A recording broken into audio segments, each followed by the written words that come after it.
The cold came sharp that Thanksgiving morning, the kind that found every gap in a man's coat and settled in his bones. James crossed the frozen yard at 447, lantern swinging in his left hand, breath ghosting white in the darkness. 8 years he'd made this walk alone. 8 years since he'd buried Martha and the daughter they'd named Hope. The barn door creaked open. He expected silence, the soft breathing of horses. Nothing more. Instead, he heard a baby whimper. The sound cut through the cold like a blade. James raised the lantern, sweeping light across the stalls. There, in the corner where he kept the old tack, something moved in the hay. A girl, barely 20, maybe younger. She held a baby against her chest, both wrapped in the horse blanket he kept for winter. Her eyes opened dark, terrified, defiant all at once. "Please," her voice cracked. "Please don't send us back out. Just till dawn. I promise we'll be gone. Please." The baby whimpered again. James could see the child's lips, faintly blue in the lantern light. Frost glittered on the barn walls. Another hour out here and they'd both be dead. He saw them then, Martha and Hope, the family he'd lost. Saw them in this desperate girl and her baby. His chest tightened. James knelt slowly, setting the lantern down. The girl tensed, pulling the baby closer. "You're not going anywhere," he said quietly. "You're home now." Her eyes filled with tears she didn't let fall. He stood, turned toward the house. "Can you walk?" She nodded, struggling to rise with the baby clutched tight. James reached for the child. The girl hesitated, every muscle ready to fight or flee. Then, slowly, she released her hold. First act of trust. Grace, though he didn't know her name, yet settled against his chest with a soft sigh. Warmth. Finally. Safety. "Come on," James said over his shoulder. "Got coffee on." He walked toward the house, the girl following through the frozen dark. Behind them, the barn door swung shut. Ahead, lamplight spilled from his kitchen window, warm as a promise. The stove was still hot from his early rising. James settled the baby in one arm, used the other to pour milk into a pan. The girl stood by the door, shaking from cold or fear. He couldn't tell. Probably both. "Sit," he said, nodding toward the table. She moved like something wild, ready to bolt. But she sat. James warmed the milk, poured coffee, cut bread from yesterday's loaf. He'd made preserves last summer more than one man needed. He set them on the table, bread, butter, jam, coffee. The milk he tested against his wrist, then offered to the girl. "What's your name?" "Sarah." She took the milk, hands trembling. "Baby's Grace." She fed Grace first. Held the bottle steady even though her whole body shook. James watched, understanding what he saw. A mother. Someone who'd put her child before everything. Even her own desperate hunger. He pushed the bread closer to her. "Eat." "I don't eat." Not harsh, just fact. Sarah picked up the bread with one hand, still holding Grace with the other. She ate like someone who'd forgotten what full felt like. James poured more coffee. Didn't speak. Questions could wait. He'd set one plate that morning. One cup. Same as every Thanksgiving for 8 years. Now there were 3 people at his table, and the house felt different. Less like a tomb, more like something living. Grace finished the milk, eyes drifting closed. Sarah held her close, rocking without knowing she did it. "Guest room's upstairs," James said. "Stove in there too. I'll get it going. You'll stay till you're ready to go." Sarah's eyes filled again. "I got nowhere to go." James met her gaze. Saw everything she wasn't saying, the fear, the exhaustion, the desperate hope that maybe this wasn't a trick. "Then you'll stay." 3 words. Simple as that. But they changed everything. He showed her the room, Martha's sewing room, unused for years. The bed was made, blankets clean. He lit the stove, checked the flue. Sarah stood in the doorway like she'd stepped into a dream. "Thank you," she whispered. James nodded, left her alone. Downstairs, he sat by the fire, listening. Above, the floorboards creaked. Water poured. Grace made a small sound, quickly soothed. The house held life again. James leaned back in his chair, staring at the flames. His chest felt strange, tight, but not with grief, with something else. Something he'd thought died with Martha. Purpose, maybe, or hope. Outside, the stars faded. Dawn came slow and cold. Inside, for the first time in 8 years, James wasn't alone on Thanksgiving. Morning light found Sarah in the kitchen, Grace in her arms. She startled when James came down the stairs, but didn't run. "Thought maybe you'd want to leave," he said. "Daylight and all."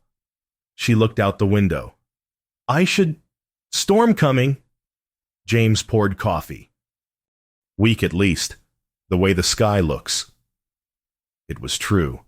Clouds massed on the horizon, heavy and gray, but he'd have said it anyway. Sarah's shoulders sagged. Relief. Maybe.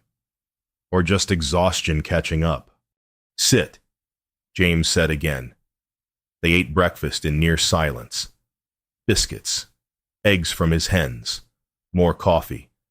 Grace slept in a dresser drawer lined with blankets, safest place James could think of. Sarah kept glancing at her, making sure she was real, still breathing. "Can I ask?" James kept his voice gentle. "Where you were headed?" "Anywhere." Sarah traced the rim of her cup. "Just away." From what she was quiet so long he thought she wouldn't answer. Then, "Grace's father, he isn't a good man. Hit me when I was carrying her. Worse after she came." James's jaw tightened. "Your family told me I shamed them, turned me out." Sarah's voice went flat. Had Grace alone in a line shack 10 miles from nowhere. Been walking since she was strong enough to travel. 3 months old, James thought. Sarah had been walking in the cold with a 3-month-old baby.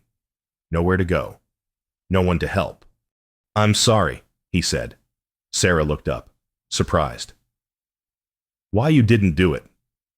"Still sorry it happened." They sat with that a while. Then Sarah asked, "Why Help Me Town won't like it?" "Man alone, taking in a girl with a baby. They'll talk." James looked at Grace, sleeping peaceful in her makeshift bed. "Had a wife," he said. "Martha. Had a daughter coming, lost them both 8 years back. Childbirth took them." Understanding crossed Sarah's face, not pity. Something deeper. "Been just me and the horses since." James continued. "House got real quiet, real cold. Don't matter how big the fire burns." He met her eyes. "Don't recall asking the town's permission to do right." Sarah smiled then, small, but real. "They'll still talk. Let them." Outside. The first snow began to fall. Big flakes. The kind that meant business. Sarah watched them drift past the window. James stood, took their plates to the wash basin. "I make coffee a certain way," he said. "Let me show you." He measured beans, ground them, showed her the exact amount of water. Sarah watched, learning his rhythms. When the coffee brewed, she poured 2 cups, made them just the way he liked. James tasted his, nodded. "That'll do?" Through the window, snow fell steadily, erasing Sarah's tracks to his door, covering the world in white, starting fresh. James didn't say it out loud, but they both knew, storm or not, she wasn't leaving.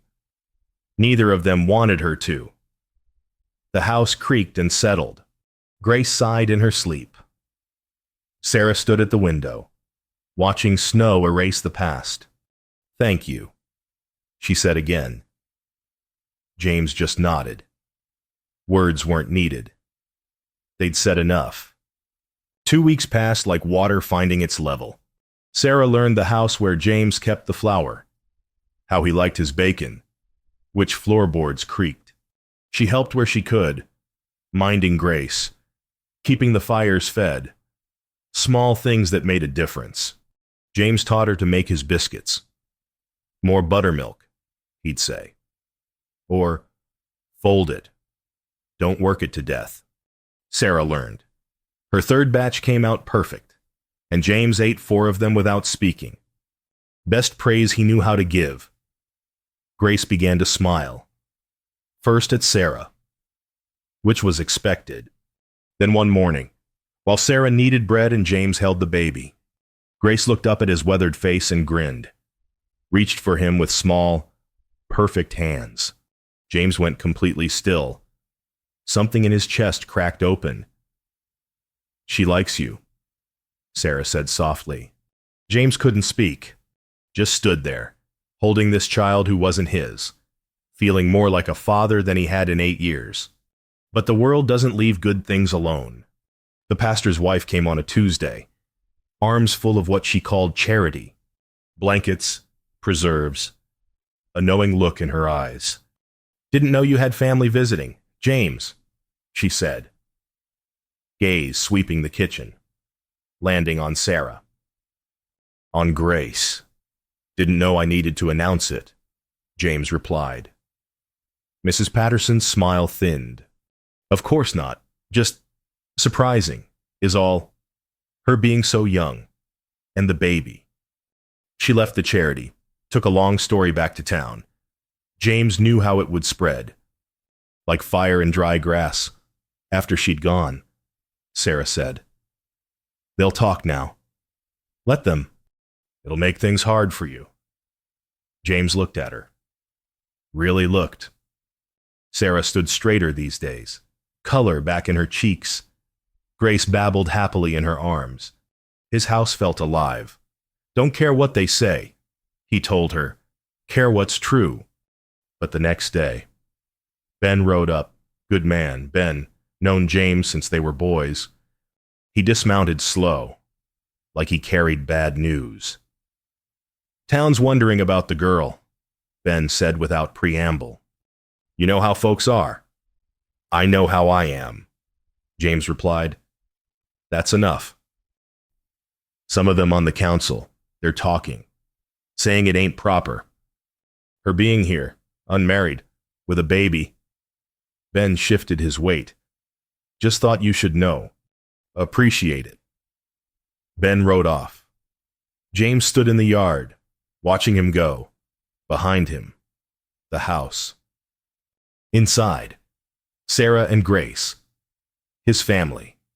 In every way that mattered. He went back inside. Sarah was hanging laundry his shirts, her dress, Grace's small clothes, all mixed together on the line like they belonged that way. From the town road, it looked exactly like a family. Sarah caught him watching. "I can take them down. Hang mine separate." "No." James's voice was firm. "Leave them." She understood what he meant. Let them see, let them know. Sarah turned back to the laundry, but he saw her smile, small and fierce and unafraid. The clothes snapped in the winter wind, declaring what they were, what they'd become. Christmas came closer.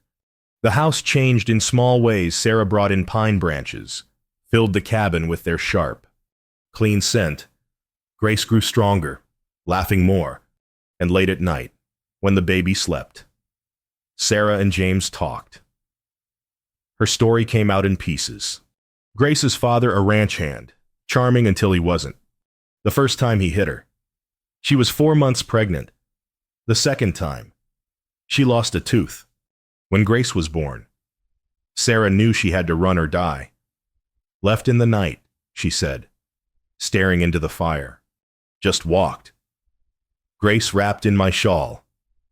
Nothing else. Figured anywhere was better than there. James listened, jaw tight. He tried to follow.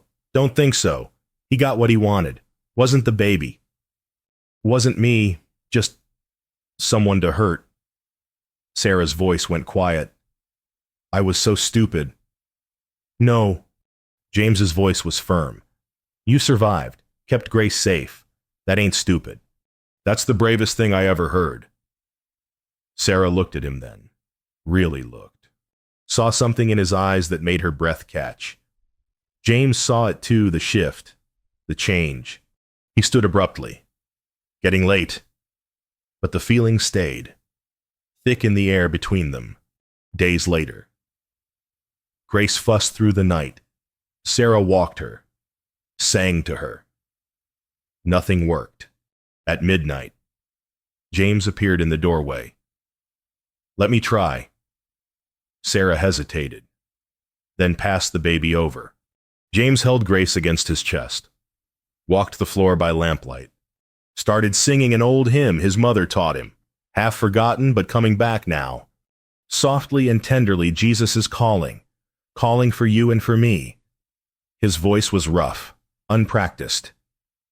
But Grace settled, eyes drifting closed. Sarah watched from the doorway, throat tight. This hard man, this gentle man, singing to a baby that wasn't his, in the deep night, asking nothing in return. She loved him. The knowledge hit like lightning. She loved him, and it terrified her. James laid Grace in her cradle, turned to find Sarah watching. Their eyes met. Something passed between them, unspoken but understood.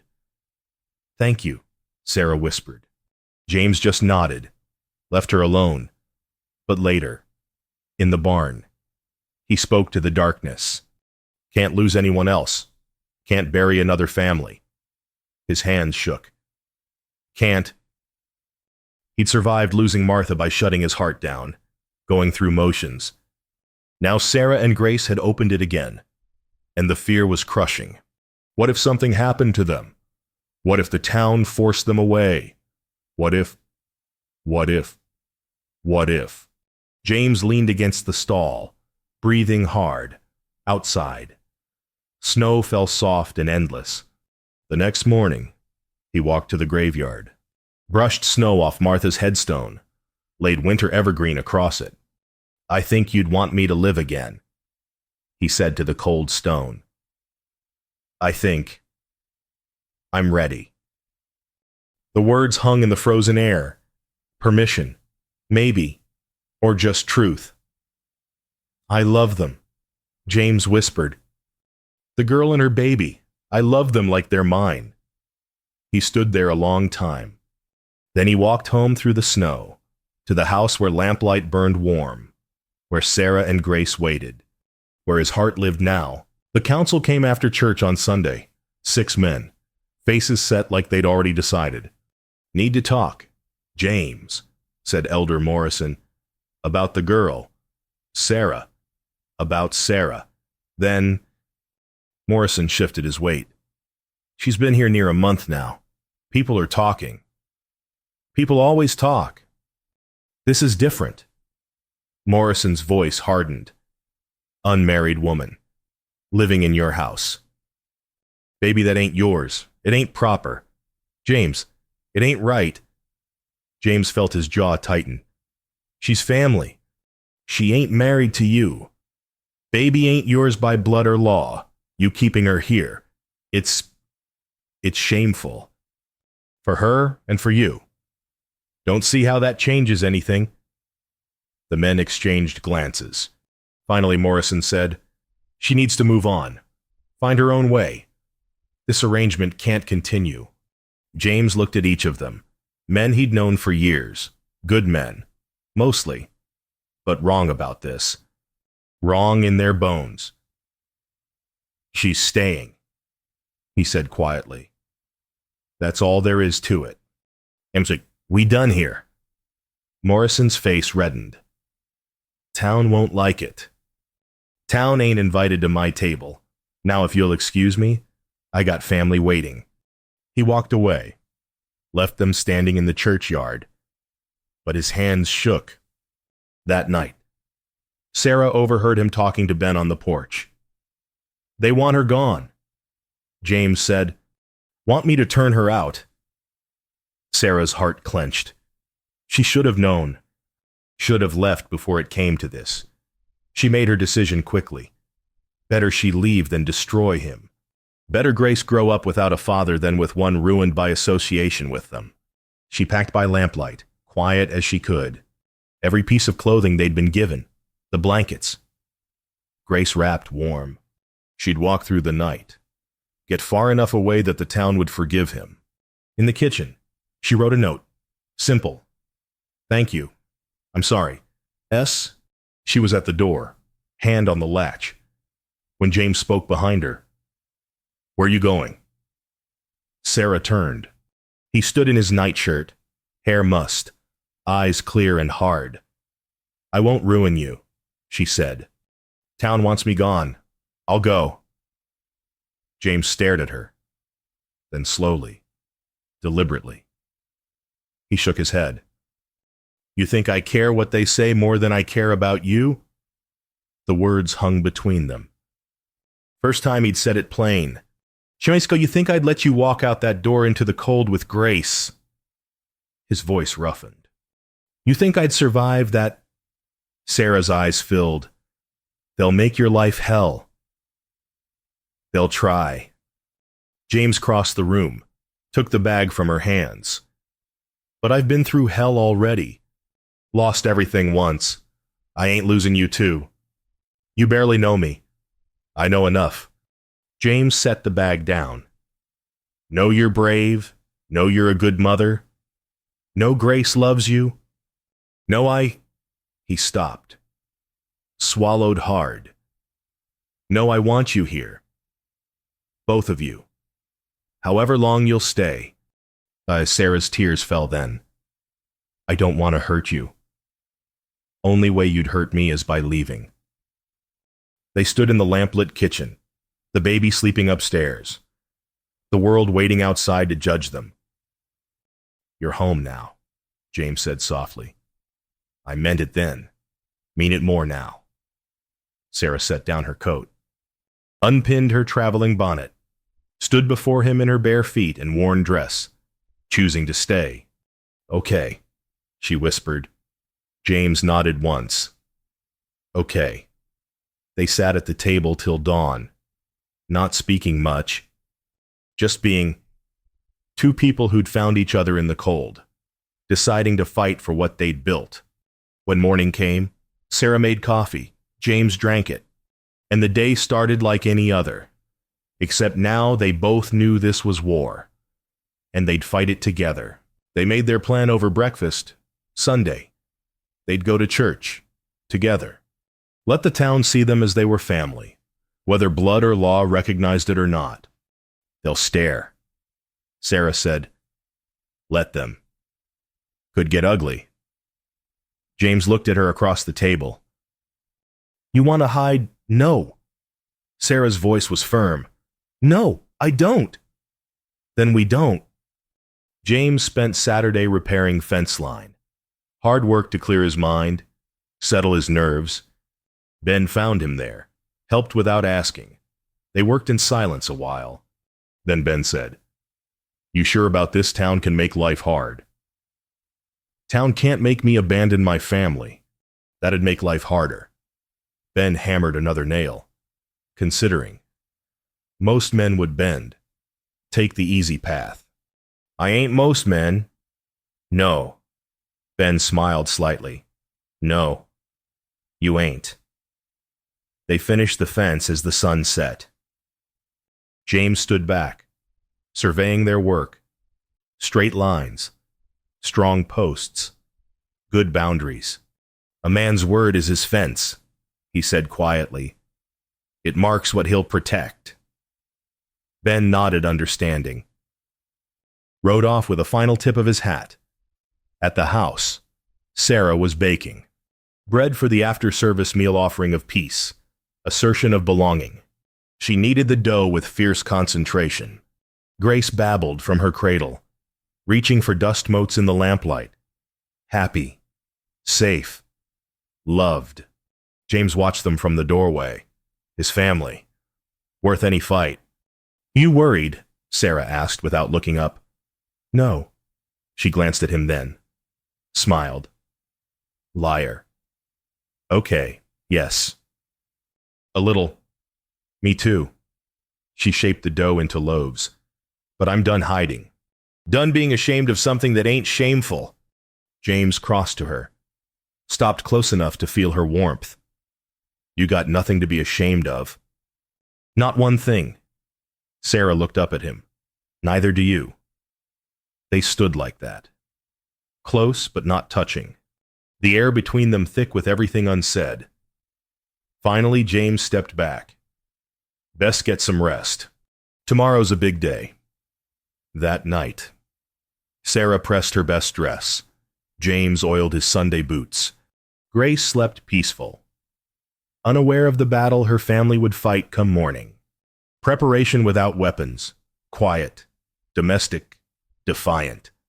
Sunday arrived clear and cold. James hitched the wagon while Sarah settled Grace in blankets. The baby cooed. Happy as always. Innocent. James offered his hand to help Sarah up. She took it. Their fingers laced together for just a moment. Ready's he asked. Sarah looked at the road ahead, the town, the church. All those eyes, all that judgment waiting. Ready, she said. They rode toward town together.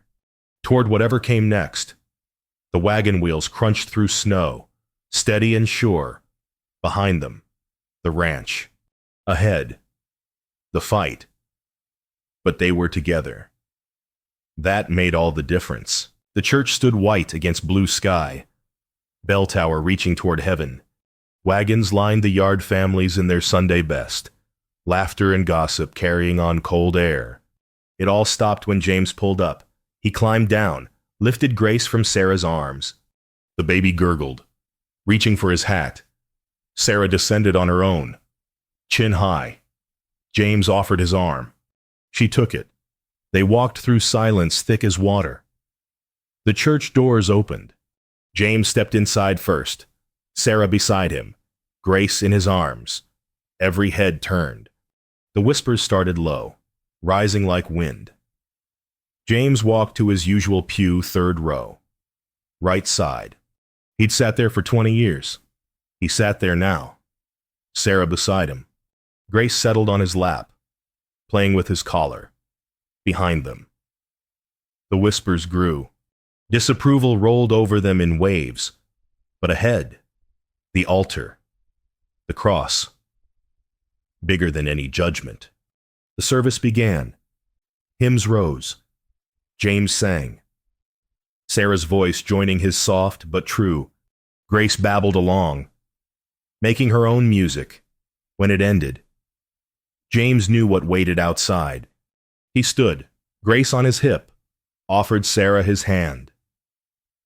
They walked down the aisle together. The church steps were crowded.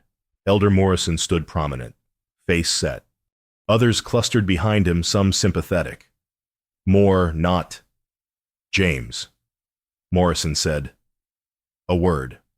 Say what you need to say. Elder? Morrison glanced at Sarah, at Grace.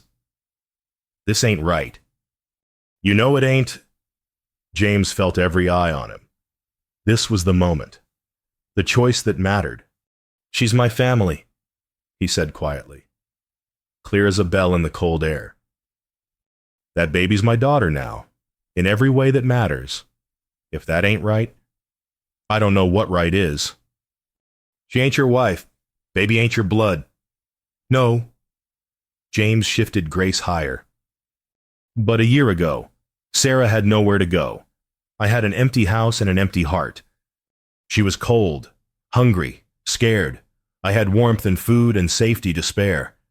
He looked at Sarah, then back at Morrison, at all of them.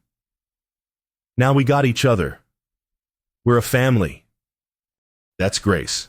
Seems to me, Real Thanksgiving. Reckon that's all I got to say. Silence held for 3 heartbeats. 4. Then Mrs. Patterson stepped forward. The pastor's wife who'd brought charity and judgment. She held a small quilt, blue and white. For the baby, she said to Sarah.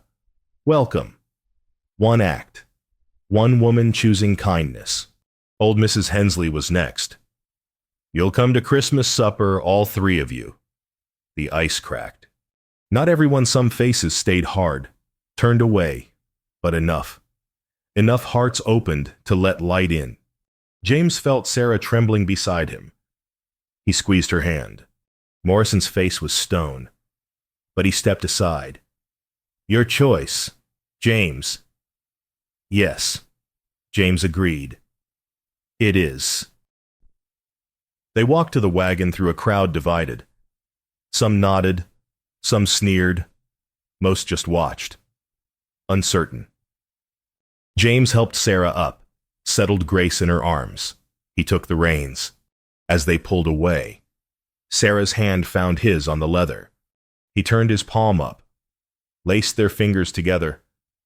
You did it, she whispered. We did it. The town receded behind them. The ranch lay ahead home, warm and waiting. Grace laughed, reaching for the sky. Sarah leaned against James's shoulder. He didn't pull away. They rode home in winter sunlight, a family by choice, by love, by grace. And that, James thought, was right enough for anyone. Spring came like a promise kept. The snow melted first in patches, then in rushing streams. The meadow greened. Birds returned, building nests in the barn eaves. The world came back to life. James and Sarah planted a garden together. Beans, squash, carrots. She worked beside him, Grace playing nearby in the grass. Their hands moved in rhythm, planting hope in straight rows. Never had a garden before, Sarah said, tamping soil around seedlings. You do now. She smiled. That happened more these days, smiling, laughing, being easy in her own skin. Grace took her first steps in the yard, stumbling from Sarah to James and back again, both of them laughing, catching her, celebrating every wobbling victory. The town had mostly settled. Some families welcomed them now invitations to meals, help with spring planting. Others kept their distance, but quietly. The open hostility had faded. It didn't matter much anymore. They had what they needed. One evening, after Grace was asleep, James showed Sarah something he'd been working on. A cradle. Carved from oak. Smooth as silk under her fingers. For Grace? She asked. Too big for Grace now. James ran his hand over the wood. Thought maybe, for others, someday. If you'd want. Sarah understood what he was asking. Marriage without the word. Future. Forever. I'd want, she whispered. James nodded, throat tight. Good. That night, Sarah lay in bed, hand on her belly. She hadn't told him yet. Wanted to be sure. But she was 2 months along. Maybe 3. A brother or sister for Grace. A child they'd make together. She'd tell him soon. Tomorrow. Maybe. Or the day after. When the words felt right. For now. She just held the knowledge close. A secret. Sweet and perfect. Thanksgiving morning arrived again. 1 full year since Sarah slept in his barn. Since James found them in the cold. The table was set for 3 James at the head. Sarah beside him, Grace in the high chair James had built. But there would be 4 by next Thanksgiving. 5. If you counted the new life Sarah carried, James said grace over the meal. His voice was steady, full of gratitude. For what was lost and what was found. For cold mornings that led home. For family we choose and family we become. Amen. Amen, Sarah echoed. Grace banged her spoon. Laughing. Amen. They ate together, the 3 of them. Talked about the garden, about Grace's new words, about winter coming again, but this time they'd face it together. After dinner, Sarah helped James with the dishes, outside. The meadow stretched green and endless. Inside, the lamp burned in the window beacon for anyone else who might need shelter. "Thank you," Sarah said softly, "for giving us a home." James shook his head. "You gave me one too." It was true. This house had been a tomb for 8 years. Now it lived. Now it held laughter and love and a future. Grace toddled over, arms up. James lifted her, settled her on his hip. She patted his weathered face, said, "Papa." His heart stopped, started again. "That's right.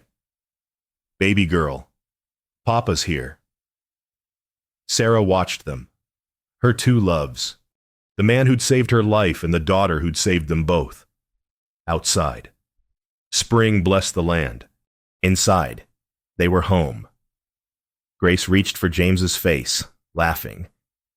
He caught her hand, kissed it. Sarah touched her belly where new life grew. The lamp burned steady in the window. The table held the remnants of their feast. The house creaked and settled around them, full of warmth.